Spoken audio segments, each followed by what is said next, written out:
បាទសួស្តីបងប្អូនអរគ្នានៅក្នុងវីដេអូនេះគឺយើងនឹងបង្ហាញអំពីអត្តចរិតរបស់ platform បណ្ដាញសង្គមដែលយើងតែងតែស្គាល់ទូទៅចំនួន3គឺ Facebook TikTok និង YouTube ហេតុផលដែលយើងត្រូវតែស្គាល់អំពីអត្តចរិតរបស់ platform ហ្នឹងគឺដោយសារថាយើងត្រូវធ្វើមាតិកាដែលវាចំគោលដៅដែលជាមាតិកាមួយដែលយើងនឹងអាចងាយយក view ចេញពី platform នីមួយៗដំបូងគេបងអស់ខ្ញុំសូមនិយាយអំពីបណ្ដាញសង្គម TikTok បណ្ដាញសង្គម TikTok អាចនិយាយបានថាជាបណ្ដាញសង្គមមួយដែលវាស៊ីជាមួយនឹងមាតិកាខ្លីបាទវីដេអូនៅលើបណ្ដាញសង្គម TikTok គឺអាចនិយាយបានថាខ្លីៗក៏ប៉ុន្តែវាអាចថាមានន័យគ្រប់គ្រាន់ហើយការកាត់ត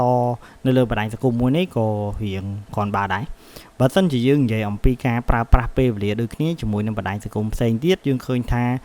អ្នកដែលប្រើប្រាស់បណ្ដាញសង្គម TikTok គឺអាចទទួលបានមាតិកាច្រើនជាងហើយសម្រាប់មាតិកាមួយក៏ជាមាតិកាដែលមានប្រជាប្រិយភាពឬក៏ពេញនិយមផងដែរ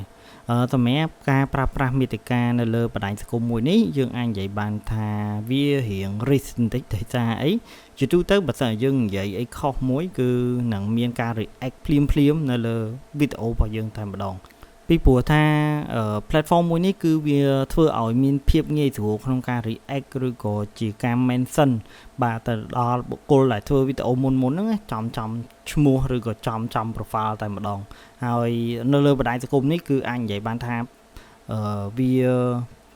ច្បុកច្បល់ឬក៏ពុះកញ្ជ្រោលខ្លាំងមែនទែនហើយសម្រាប់ platform មួយនេះបើសិនជាយើងចង់ធ្វើមាតិកាអាចនិយាយបានថាយើងត្រូវតែធ្វើមាតិកាបែបជាលក្ខណៈមាតិកាដែលទាន់សម័យបាទជាលក្ខណៈសម្រាប់ក្មេងៗដែលចូលចិត្តអីដែលពុះកញ្ជ្រោលឬក៏ឆាប់ដឹងឆាប់យល់ឆាប់ចេះឧទាហរណ៍ថាអ្នកទាំងអស់គ្នានិយាយផាំងទៅផាំងមកនៅលើបណ្ដាញសង្គម TikTok ហ្នឹងយើងឃើញថាបើសិនជាអ្នកទាំងអស់គ្នានិយាយត្រូវលក្ខខណ្ឌរបស់គេឬក៏និយាយត្រូវសាច់គ្រឿងរបស់គេឬក៏អាចនិយាយបានថាពេលដែលនិយាយទៅវាមីមបាទនិយាយទៅវាផ្ទុះដោយសារអ្វីដែលយើងនិយាយហ្នឹងវា unit បាទអញ្ចឹងយើងឃើញថាយើងនឹងទទួលបានវិជាប្រិយភាពដោយសារគេយកសម្លេងរបស់យើងយកទៅប្រើបន្តតែម្ដងអាហ្នឹងគ្រាន់តែជាសកម្មភាពមួយជ្រុងដែលយើងអាចយល់បានថានៅលើបណ្ដាញសង្គមមួយនេះគឺមុតខ្លាំងមែនតើបើសិនជាប្រហែលគឺមានបញ្ហាអញ្ចឹងបើសិនជាមាតិកាម្លាយដូចរបស់ខ្ញុំចេះអាចនិយាយបានថានៅលើ TikTok គឺស្បៃបាទគឺអត់មានប្រយោជន៍អីតែម្ដងហើយវាពិបាកក្នុងការរក view ដោយសារអ្នកដែលលេងបណ្ដាញសង្គម TikTok នេះគឺពួកគាត់អត់សូវនិយមការស្ដាប់ម្លាយដូចការធ្វើមាតិការបស់ខ្ញុំទេឥឡូវយើងចូលមកដល់បណ្ដាញសង្គម Facebook ម្ដងបណ្ដាញសង្គម Facebook វាគឺជាបណ្ដាញសង្គមមួយដែលវាតាក់ទាញពាក់ព័ន្ធមួយរូបភាពខ្លាំងជាងគេបើសិនជាធៀបជាមួយនឹងបណ្ដាញសង្គម3ដែលខ្ញុំលើកឡើងមកនិយាយហ្នឹងគឺ Facebook TikTok និង YouTube គឺបណ្ដាញសង្គម Facebook នេះហើយគឺ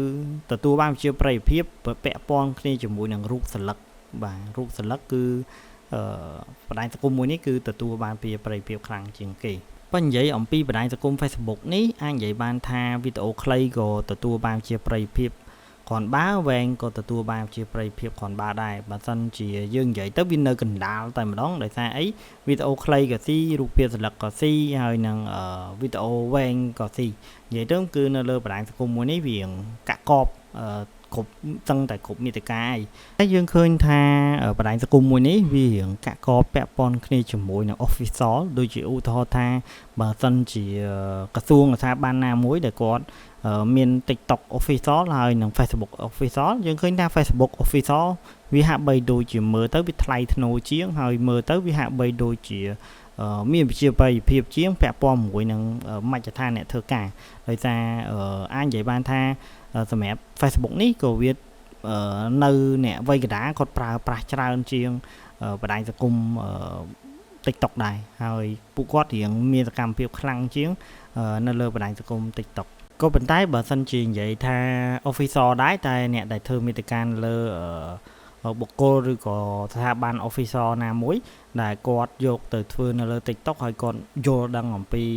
មជ្ឈដ្ឋានរបស់ TikTok ក៏គេអាចទាញវិជាប្រិយភាពខ្លាំងជាង Facebook ដែរអាចនិយាយបានថា TikTok ហើយនិង Facebook គឺដៃគូគូប្រជែងគ្នាហើយវាមានលក្ខខណ្ឌស្រដៀងគ្នាទើបខ្ញុំលើកយកពីរនេះយកមក compare គ្នាបើសិននិយាយពី YouTube វិញគឺដល់ like ផ្សេងតែម្ដងហើយរឿងមួយទៀតដែល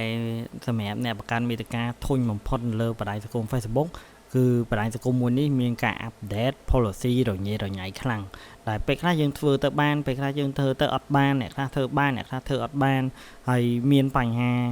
អាប់ដេតចុះអាប់ដេតឡើងគេអត់ដឹងរឿងក៏មានឬក៏អត់មានអ្នកមើលអត់ដឹងរឿងក៏មានពេលខ្លះវារៀងដូចជាអញញ៉ៃខ្លាំងដែរសម្រាប់បណ្ដាញសង្គមមួយនេះហើយសម្រាប់មាតិកាអាចនិយាយបានថាអ្នកដែលធ្វើ Facebook គឺមិនបាច់គិតអីច្រើនទេគិតតែពីរឿង policy ថាធ្វើម៉េចកុំឲ្យខុស policy ទៅបានហើយជាទូទៅ Facebook វារៀងស៊ីគ្រប់ content មិនក៏អាចទទួលយកបានមិនថាវែងខ្លីឬក៏រូបភាពឥឡូវយើងចូលមកដល់ពាក់ព័ន្ធជាមួយនឹង YouTube ម្ដងសម្រាប់ YouTube គឺជាប្រភេទមាតិកាដែលយើងឃើញថាអ្នកដែលប្រើប្រាស់ computer គឺអាសាចូលទៅមើល YouTube ច្រើនជាងគេបើសិនជាធៀបជាមួយនឹង platform TikTok និង Facebook ហើយយើងឃើញថាបណ្ដាញសង្គម YouTube គឺវាផ្ដោតទៅលើប្រភេទវីដេអូវែងៗតែយើងមើលទៅវីដេអូវែងៗនៅលើ YouTube គឺធម្មតាហើយអត្តចរិតសម្រាប់អ្នកដែលចូលមើល YouTube គឺភាគច្រើនសុទ្ធតែអ្នកស្វ័យសិក្សាឬក៏កំពុងតែដោះស្រាយអីមួយឬក៏កំពុងតែចង់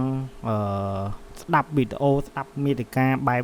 ចម្លាយរឿងឬក៏មើលវីដេអូវែងៗអីគឺពួកគាត់មើលបែបជាអ្នកមានគោលដៅគាត់ច្បាស់លាស់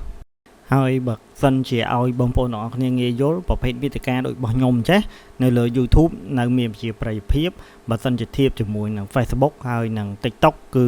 នៅលើ YouTube វីដេអូរបស់ខ្ញុំអាចនឹងឈរជើងបានហើយដូចជាវីដេអូរបស់ខ្ញុំចេះសម្រាប់បងប្អូនដែលស្ដាប់រហូតដល់6នាទីអាចនឹងពេលខ្លះគឺមានអារម្មណ៍ថាអាចនឹងវែងពេកអាចនឹងវាមិនសូវស័ក្តិសមមួយយើងក៏បងប្អូនទាំងអស់គ្នាបានស្ដាប់វីដេអូរបស់ខ្ញុំបាន6នាទីដែរអញ្ចឹងអាចនិយាយបានថាគឺបងប្អូនទាំងអស់គ្នាសុទ្ធតែមានបំណងឬក៏ចង់សិក្សាស្រាវជ្រាវអំពីពេលថារបៀបក្នុងការរកលុយពីអ៊ីនធឺណិតឬក៏ចង់យល់ច្បាស់អំពី social media ហ្នឹងហើយអញ្ចឹងទើបបងប្អូនទាំងអស់គ្នាចំណាយពេលមើលវីដេអូរបស់ខ្ញុំហើយបានទទួលផលប្រយោជន៍តិចឬច្រើនវាទៅតាមលក្ខខណ្ឌរបស់បងប្អូនទាំងអស់គ្នាដូចជាវីដេអូរបស់ខ្ញុំនៅ version nursery នេះគឺអាចនិយាយបានថានៅខាងក្រោមនេះគឺវាសម្រាប់តែបងប្អូនដែលគេហៅសឹងតែអត់ចេះសោះអញ្ចឹងសម្រាប់វីដេអូនៅក្រោយវាអាចនឹងល្អជាងហ្នឹងវាអាចនឹងជ្រៅជាងហ្នឹងអាចនឹងសាំញ៉ាំជាងហ្នឹងអញ្ចឹងវានឹងមានប្រជាប្រិយភាពច្រើនជាងហ្នឹងដូចគ្នាហើយបើឲ្យខ្ញុំសរុបគឺមានន័យថា YouTube នេះគឺភាគច្រើនសុទ្ធតែជាមាតិកាដែលមានប្រយោជន៍ឬក៏ជាមាតិកាដែលអាចរំសាយចិត្តឬក៏ឃុំចិត្តអ្នកមើលហ្នឹងឲ្យរំសាយអារម្មណ៍បែបប្រភេទជាស្ដាប់ចម្រៀងឬក៏សម្រាយរឿងឬក៏ការអានសៀវភៅអីជាដើមអញ្ចឹងយើងឃើញថាមាតិកានៅលើបណ្ដាញសង្គម YouTube វាមានប្រយោជន៍បើសិនជាវីដេអូអ្នកទាំងអស់គ្នាបែបលក្ខណៈដូចយើងឃើញថាជាលក្ខណៈ challenge អីលេងសើចអីយើងឃើញថាអត់សូវមានប្រជាប្រិយភាពធៀបជាមួយនឹងបណ្ដាញសង្គមផ្សេងៗទៀតទេទោះជាយ៉ាងណាក៏ដោយបងប្អូនទាំងអស់គ្នាមិនអាចរំពឹងទៅលើ YouTube ដោយគ្រាន់តែបង្ហោះមាតិកាសំជាមួយនឹងបណ្ដាញសង្គមមួយនេះហើយទទួលបានប្រជាប្រិយភាពទេចង់ក៏បងប្អូនទាំងអស់គ្នាត្រូវតែទាញអ្នកទស្សនាចេញពីបណ្ដាញសង្គមផ្សេងទៀតដើម្បីឲ្យពួកគាត់ស្គាល់យើងឲ្យហើយចូលនៅលើបណ្ដាញសង្គម YouTube ដែរដោយសារបណ្ដាញសង្គមមួយនេះគឺវាអាចនៅតែខ្សត់អ្នកមើលទោះជាយ៉ាងណាក៏ដោយការ search រកមេរៀនឬក៏អីនៅតែមានចំនួនតិចដែលមើលទៅ view របស់យើងហើយធៀបជាមួយនឹងការងាររបស់យើងវាអត់សូវស៊ីគ្នាទេហើយខ្ញុំសូមអធិស្ឋានខន្តីអភ័យទោសដែរដោយសារជាទូទៅវីដេអូរបស់ខ្ញុំដំបូងដើមដៃនេះគឺខ្ញុំធ្វើសម្រាប់បងប្អូនដែលខ្សោយ basic ឬក៏អាចនិយាយបានថាគាត់ខ្សោយ technology ខ្លាំងអញ្ចឹងពួកគាត់ត្រូវតែស្ដាប់វីដេអូកាំងពីដើមរបស់ខ្ញុំដោយជាវីដេអូរៀបរាប់បែបជាលក្ខណៈបងប្អូនខ្លះគឺអាចនិយាយបានថាមិនបាច់មានអ្នកប្រាប់ទេគាត់យល់តែម្ដងណាដោយសារអីមានបងប្អូនយើងច្រើនណាស់ដែលគាត់ចង់ប្រឡូកនៅក្នុងវិស័យមួយនេះក៏ប៉ុន្តែគាត់ខ្វះមូលដ្ឋានគ្រឹះហើយយើងឃើញថាបងប្អូន MMO ខ្លះគាត់តែងតែធ្វើការ post ឬក៏ប្រាប់បងប្អូនទាំងអស់គ្នាអំពីការរកលុយបានច្រើនតែកាត់អំពី basic ចោលច្រើនអញ្ចឹងពួកគាត់រៀងពិបាកតាមប៉ុន្តែវាអាចនិយាយថាមានចំនួនតិចទេមិនច្រើនហ្មងទេក៏ប៉ុន្តែខ្ញុំធ្វើវីដេអូនេះវាធ្លាប់បាននៅលើ channel របស់ខ្ញុំផងហើយក៏អាចនិយាយបានថាវាជួយសម្រាប់បងប្អូនដែលខ្សោយមូលដ្ឋានគ្រឹះដែរអញ្ចឹងយើងជួបគ្នានៅវីដេអូក្រោយហើយយើងសង្ឃឹមថាវីដេអូអេពីសូតក្រោយគឺយើងនឹងកាន់តែស៊ីជម្រៅទៅហើយនឹងមានអត្ថប្រយោជន៍ច្រើនជាងនេះ